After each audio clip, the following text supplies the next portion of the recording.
So what are we going to talk about? Hopeful. That's the theme, right?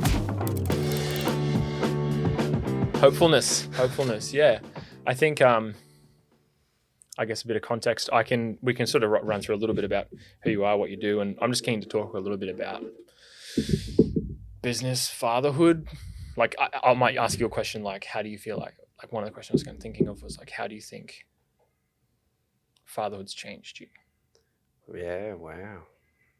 Which is a big question. Dive straight into it. Or how does that affect how you see the world? Like, yeah.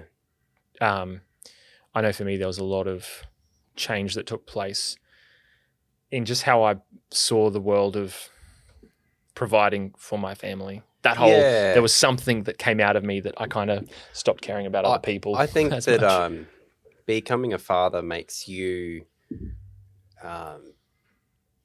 I think that if you've got character, it makes you step up because you can't just be selfish anymore. Like you can't just sit back and play games and do whatever you like. Like particularly if you're married and you have kids, like everyone else in your world, like in that family environment, you're putting before yourself. Or at least I think like a lot of the time you should be. And obviously it's nice when you're in a loving relationship and there's some reciprocation of that, so that you're not just burning out. But yeah, the providing part, like it really does kick into gear because it's like my family's depending on me. And the way that my family's chosen to operate is like I do the work, I provide the income, and like I've actually like released my wife from feeling a sense of obligation to have to produce an income, which is something that was actually like putting a lot of pressure on her. She felt really burdened by that. So she felt like she had to look after the kids and try to find a way to bring some money into the home. And were they her expectations on herself, or were they expectations from like a societal standpoint? Well, this is where you open Pandora's box, right? Because 100% it's both. Like she put those expectations on herself because she wants to like be the best that she can be. But a lot of the expectations that she put on herself is because in society, women are told that, they can pursue careers and things like that. And that's been really good for women. But it has sort of been at the expense of spending full-time looking after your kids. Like you can't be a full-time worker and full-time in the house. Like you can't do both at the same time. And there's a way that you can balance it. And a lot of people find ways to do that.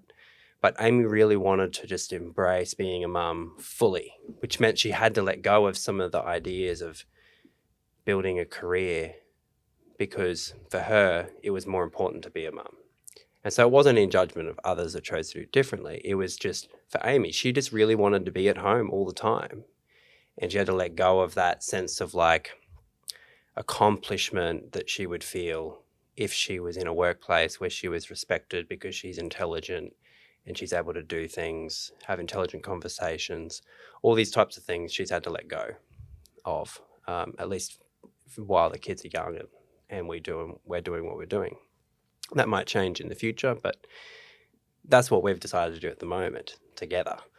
And so, yeah, it definitely impacts me because it's like if I'm not working, there's no money coming in. So you feel the pressure. Straight into the deep end. I feel like I want to unpack some of those ideas, but we can come back to it. I guess a little bit about you. We are cousins. Yep. Cousins. Head up your glasses. You have a smudge on your glasses. Look, see, I look out for you. Look. Cheers. Let's go. I've been doing this my whole life. I've probably ruined your glasses by using my nice cotton t-shirt compared to your you probably got a fancy cloth or something that you they're all neat. Made them worse. They look worse anyway. No. We grew up together here in Central Queensland. Yep. Rockhampton. Even on the same street for a number of years. On the same street, which was awesome. Just happen chance that was. And it's been great. It's been I feel like the opportunity to have a conversation with you to talk about a whole range of different things would be rewarding, I think. I'm hoping to learn a bit more about you today. Well, there would be so many things. So many things you could talk about, for sure. Where did you go after school? What did you pursue, and where has that led you to now? Just a bit of story.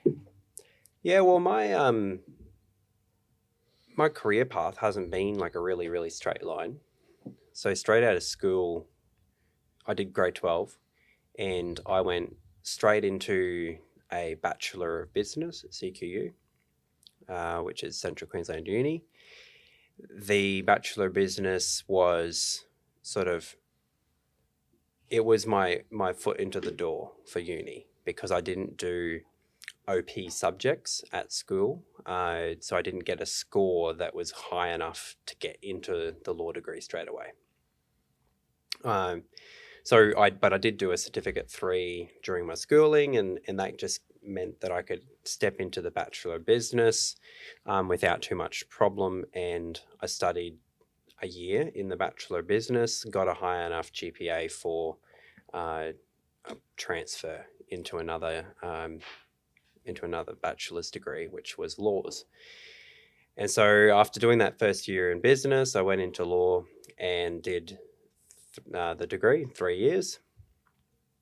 On the last year, I really wanted to do a bit of an exchange experience, something to, just make myself stand out with other students that perhaps didn't do something like that. So I went over to Italy and I studied international law and comparative law and trade law and all that type of, like that. I did some subjects on that as electives for my last year. And then I graduated. And then I had to do a graduate diploma in legal practice, which was a 6-month intensive study with practical elements. And that was all of the prerequisites that were required to become an admitted lawyer or legal practitioner. So once I'd done all those things, then I could apply to the court for admission as a lawyer. And I did that in 2017. I was admitted on the 25th of September 2017. The employment journey was sort of like, while I was in uni, I was making coffee for my mum in a coffee shop. That was really, really great, really flexible. It's great being able to tell mum, look, I got an assignment, I can't work. Like, the flexibility was really good for family. Like, family businesses definitely has its upside. And so that served me really well. And then after I finished the graduate diploma in 2017, I got a job at a local firm that I did my placement at for the graduate diploma. And I started out as a secretary to one of the partners. Worked for 6 months as a secretary. Even after I was admitted as a lawyer, I just kept doing the secretarial work. And then they decided that I was worth keeping around and just found things for me to do. Like, it was sort of like, it just felt like they were making it up as they went a little bit, but it was really good. And we built a good relationship in the workplace, good professional relationship where it was just really easy to sort of foster that mentorship. And I spent nearly like 5 years at Grant & Simpson, including that time as a secretary. I believe it was about 5 years. And I then left Grant & Simpson for an opportunity at Fox Law in town. And I looked after their conveyancing sort of property department. And I did that job for around about 10 months, I think it was, until I stepped out of it and took a bit of a career break, basically, in July last year, which was 2022. Took a career break around the same time. It was like just within a few days of Jonathan, my second son, being born. And I got to spend a bit more time than usual with the family and worked in the coffee shop, again, to earn a little bit of just extra money just to keep the bills getting paid and that type of thing. But it just took the pressure off, and it felt really amazing, like getting to spend that extra time because of the tax laws, like, and family income tax benefits and stuff like that. The net amount coming into the account was actually like pretty similar, which was really crazy. And so I did that, and I've done that now for, it's been nearly a year, but I've just in the last month founded my own legal practice, and I'll be transitioning out of doing the coffee work as the legal practice builds up. And yeah, it's been a wild ride this year so far. The last 6 months doing the study required to open your own practice and getting all the compliance issues in place, and yeah, it's been hard work, but it's we're looking forward to the future and what that hopefully can build for the family and for the kids and so on and so forth. So that's the story so far. It's a good condensed story. version.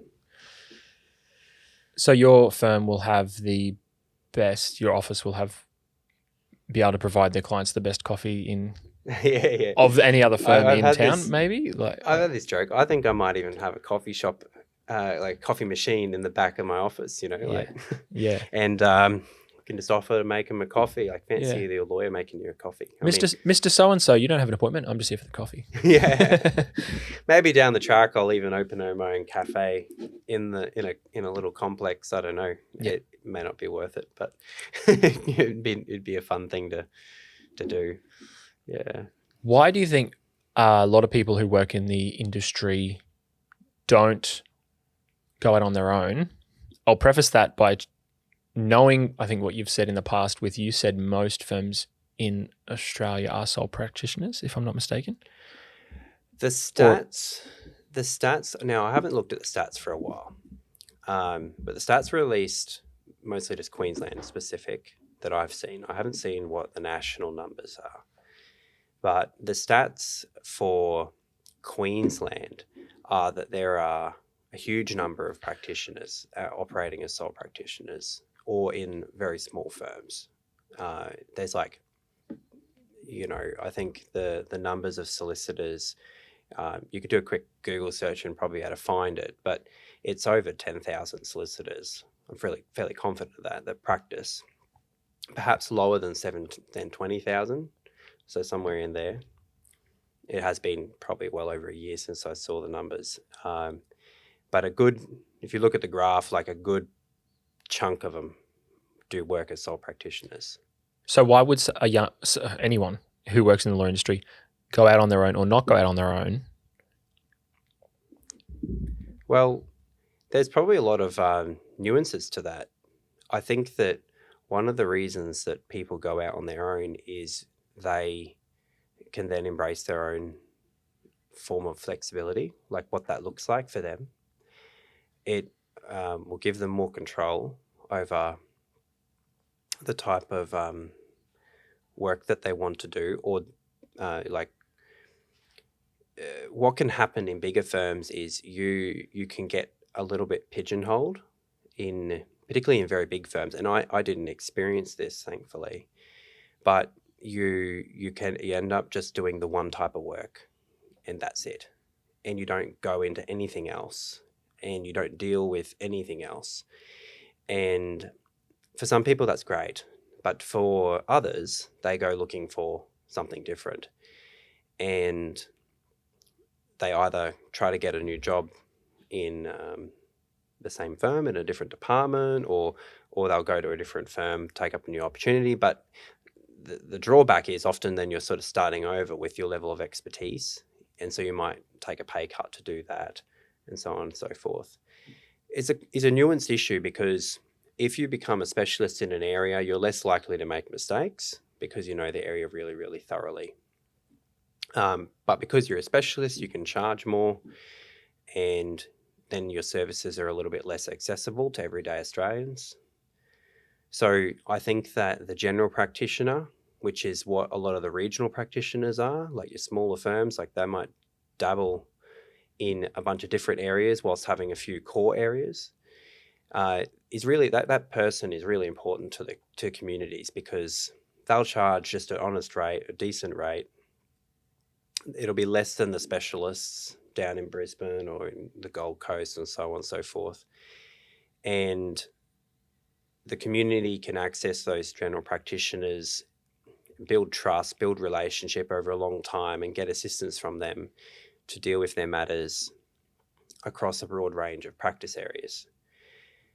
And so to answer your question, like why would someone go out on their own? It's because, well, one of the reasons is because you can decide who you're going to be as a lawyer, what type of work you want to take on, what type of areas that you haven't had the opportunity to learn yet that you think maybe you'd like to, and you can just pursue it and just see what happens. At least that's the philosophy I've embraced. But being on your own is hard because you don't have the opportunity to bounce off colleagues within the office, like other solicitors, if you're like literally on your own. So ideally, I think small offices are better because you do then have the ability to go next door and ask your colleague, what do you think about this? And a good lawyer will be doing that their whole career. Even if you're on your own, you'll have colleagues that you can call up and check about things. Not every day, but it's important to be able to have a conversation because a good illustration of this is a court decision handed down by even like the High Court of Australia. So no one would doubt the intelligence of any of the judges sitting. Their legal minds are, at the highest level, and they will disagree with each other. They might hand down a decision 3-2. So were the two that didn't agree any less intelligent than the three? No, they just had a different view. And so I think that's really important to not lose sight of. So you don't want to just be out on your own as an island and not dealing with anyone else. If that's you, I think you have a really hard time practicing because relationships are a key component to the practicing world. Be able to call them up, talk to them about the problems, even within matters, having a relationship, knowing who you're dealing with can help get good results for your clients. Yeah, I guess it's not as straightforward. It's not a black and white. It's not black and white. You think of the law that way, it's black and white, right and Yeah. wrong. Is it a thing that the older I've gotten, the more grey I've seen in life, I feel like? I don't know. You think a bit more rigidly, but the older you get, you kind of... Yeah, and most people view the criminal justice system as the main arena for law. Like when you talk to people and they go, oh, you're a lawyer, they just have this image in their head of like the TV criminal lawyer, like talking in court. And it's probably the American version. So it's all, walking around the courtroom and being extravagant. But it's not like that at all, really. In Australian courts, you sit down behind your bar table and you talk. There'll be passionate talk, but it's different to the TV shows. And so most people don't have a genuine perception of what it's like because a huge amount of legal work is done outside of the criminal justice system, like in the civil jurisdictions and in transactional matters where businesses are purchasing things off each other, so they need contracts, or maybe you're just buying a house or you're buying a unit complex or a shopping center. Like all these things, lawyers are involved, but it doesn't end up on the media unless something goes wrong. So hopefully that doesn't happen often, right? So law has so many different areas and it looks different in each one of those in some sense. Yeah. I'd love to go back to what we spoke about earlier. You talked about the dynamics of your family and the decision that you and your wife, Amy, have made to live a certain way and do a particular thing. Mm. And I'd say it kind of aligns with a pretty traditional family. It's a bit old-fashioned, you could say that. A little bit old-fashioned in that it's a bit of a traditional approach to family and that structure. I think one of the things I have seen in people is as soon as so you were talking about how your wife has decided she's going to stay home and raise your children, right? Yeah. That she's not going to work. Now, she has freedom to work, as in women, it's legal for women to she can work if she wants to. So you're not an overlord. They're saying she can't work and she needs to. No, she just, every time she tried to do some work, she felt actually like she wasn't doing what she was meant to be doing. Like she wanted to actually be able to pour her energy into making the home a nice place and into the kids and stuff like that. So in that movement, there's a lot of freedom for women to say, I work a job and I'm a mum, and they get a pat on the back and things like that. What do you think about when women say, I'm going to stay home and raise my children? Is there some kind of judgment cast of people who are doing something different to that? Do you think? I find, as example, for example, when you talk about how you say, how are you going? Oh, I'm good. I've been eating really well. Been trying to eat better. And I've been exercising every day. And I feel really good. Mm. And you've got someone there who isn't making that effort and doesn't have to because it's their life and they have the freedom to exercise or not to exercise. Yeah. They feel judged because you're talking about something you're doing and it's a form of, judgment against someone else because you're kind of just doing something differently. Yeah, I did actually have this conversation with my wife at one point where basically she said that she felt like us deciding to take a certain stance on an issue inferred judgment on others that didn't choose to do the same thing. And because we're Christians, we feel like we try our best to make decisions based on what we feel like God wants us to do. And so once you add that to the mix, it sounds even more judgy because you're like, we feel like God wants us to operate our family this way.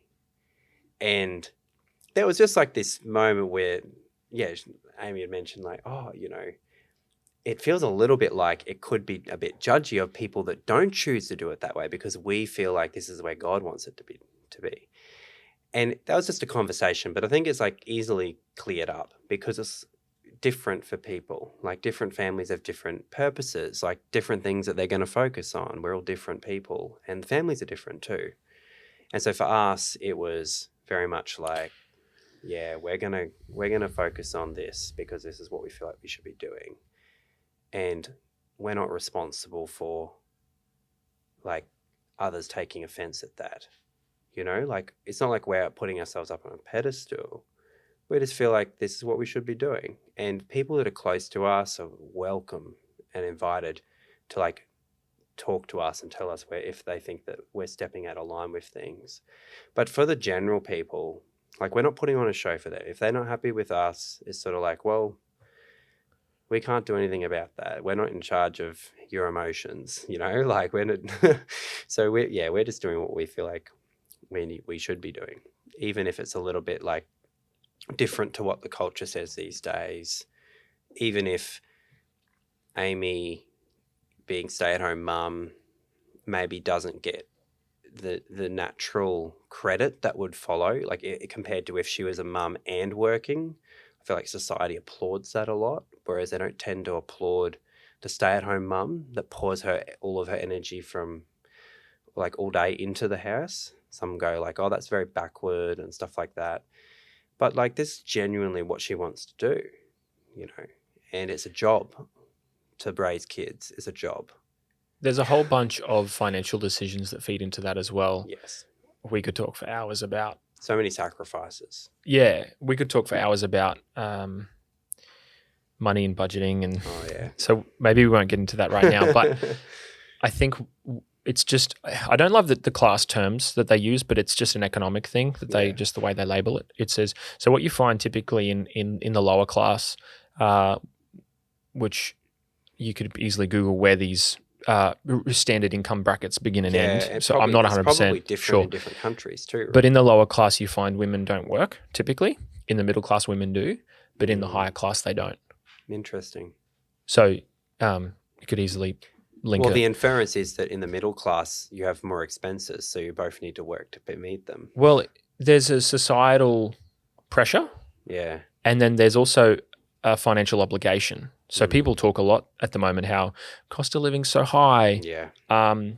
Both mum and dad need to work because school fees are expensive, or they have a particular holiday they want to go on, or Yeah.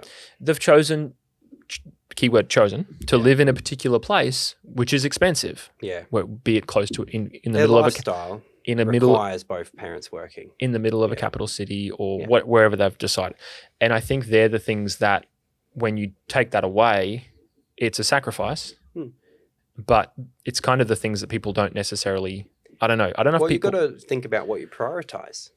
So for us, we know that, like, we know that if we wanted to, Amy and I could pack up. We could go down to Brisbane. I could get onto a decent lawyer's salary. Amy could get onto a very decent conveyancing salary. Because she's worked in the industry. She's worked in the legal industry doing conveyancing, and she was brilliant at it because she was so systems driven, and conveyancing is all systems driven.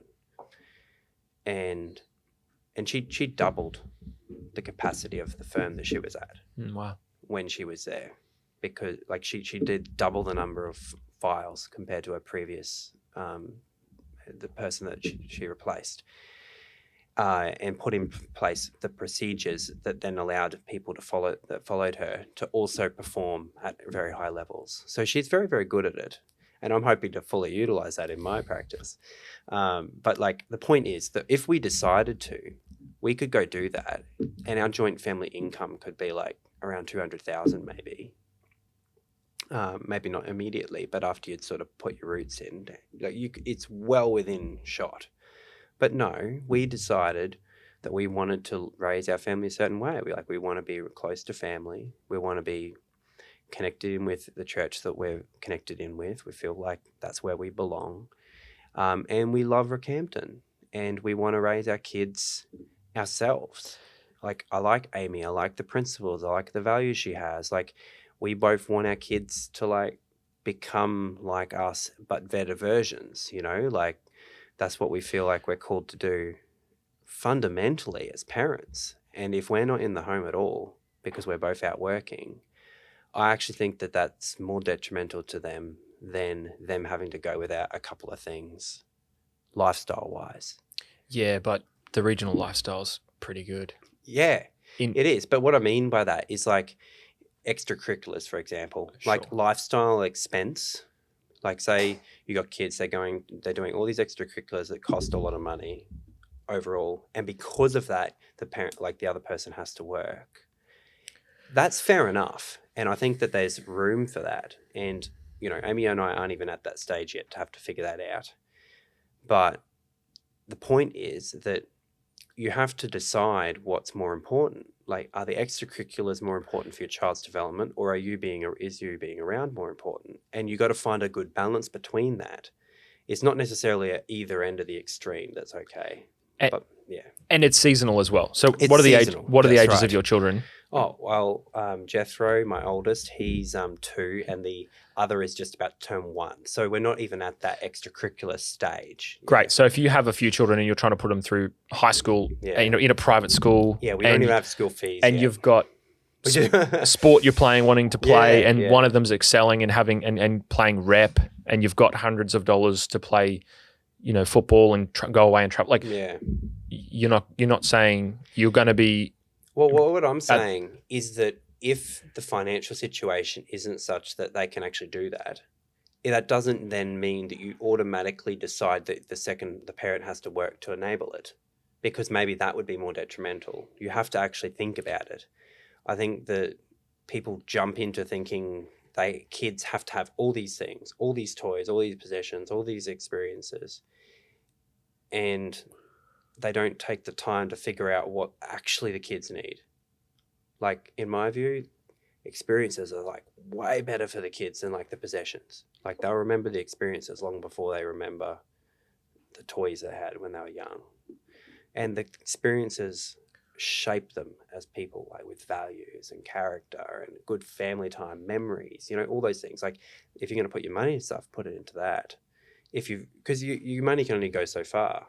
And then there's the other side of the coin, which is where the pressure comes onto me, where it's like, I've got a shovel a certain size, and I need a bigger shovel. If I want to get more into the home, I need to get a bigger shovel.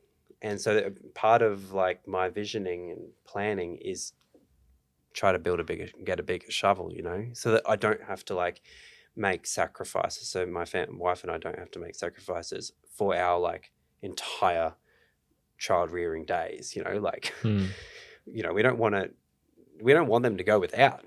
That's not the point. We want to meet their needs. I think the point, I guess, after having said all that, perhaps the most concise way to say it is that there is a hierarchy of needs. And I think some needs need to be met before others. And you shouldn't meet lower priority needs at the expense of higher priority needs. And people can work out what they think those needs are and what are. So the entire premise of this discussion is supposed to be, it's been a heap of great things I guess we've discussed, but just scratching the surface, some things. Yeah, I know, right? The question is, are you hopeful? And I think I would put that to you. Are you hopeful? And how does that inform what you do? Yeah, I'm hopeful. I'm doing, like, I've started my own practice because I want to build for the future. Not, if I wasn't hopeful, I wouldn't do that. And I'd just go back to the grind, back to working for somebody else. But because I think that there are things in the future that I want to see happen for my family, I'm willing to put in the extra effort now so that hopefully later I don't have to. Or if I do, the reward is better. And my family doesn't have to keep making the same sacrifices. I think you always have to make sacrifices, but I just hope there won't have to be the same ones for like your entire, like, you know, for like a 12-year period, like forever. You know, like holidays, for example. It's like, you know, we haven't really gotten to go on a lot of holidays over the last couple of years. So it'd be nice to get to go on some more holidays later because we're doing the extra work now. Yeah. But yeah, the onus is on me to provide for that because of what Amy and I have chosen to do. But yeah, we talk about it regularly over time. So it's not like it's a locked in stone thing. You know, if we felt like it needed to change, we'd change it. Like, yeah, we're a team. So that's the crux of it, you know? Yeah, I love that. I love it. We have a lot of good conversations all the time. Our families love hanging out together. Kids are similar ages and we grew up together, and it'll be really cool to see over time our kids, I think, have some of those same experiences. Yeah, that'll be great. We've got sons a similar age apart to us. Like we're about a year age difference, and our sons are about that. So they're close enough in age that they'll do all the young boy stuff together, probably play sport, wrestle, whatever. I don't know. It'll be good. Yeah, I think it's just really cool reflecting on some of these ideas and these decisions you make. I think you've obviously got a great head on your shoulders, and you know we're heading towards our late 20s now, and I think it's you know the us of even just a couple of years ago or 5 years ago more would have saw the world differently. I wouldn't recognize myself like in a way I wouldn't. Like a lot's changed. Like taking responsibility. I think, you know, having kids, you go, man, I am the person that this falls onto now. It's not up to my parents anymore. Like I've got to be the one to do this for my kids and my family and my future. And, you know, going on the journey with others like you and others too. Like you don't want to do it on your own. Yeah. It's so good. Well, we'll catch up again soon and hear about how the firm's doing. Yeah. But we're like hopeful. A little time capsule. Yeah. Progress update. But you're hopeful. Tomorrow's going to be a good day. Yep. Nothing wrong with working hard. Tomorrow I'll work hard, but it'll be a good day. Sounds good.